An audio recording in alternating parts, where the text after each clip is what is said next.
kata King of Europe. Dengan Arsenal pun tak lepas. Macam mana? Remontada. Satu pun tak ada.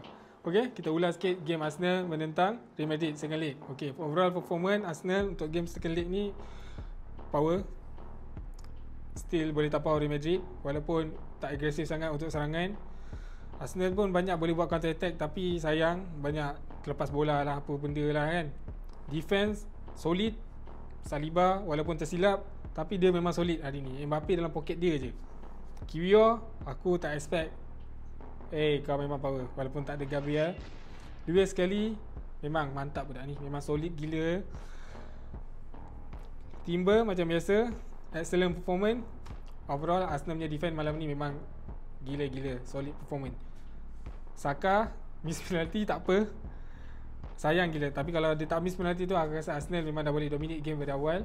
Gol Martinelli tu dah macam Henry. Declan Rice back to back man of the match. Merino 2 assist hari tu, first leg hari tu 1 gol.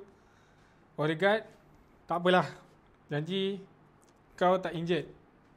Thomas Partey geram aku miss next match, kena kad kuning tadi. Aku tak faham lah dengan Mamat ni. Apa pun kita akan jumpa PSG nanti.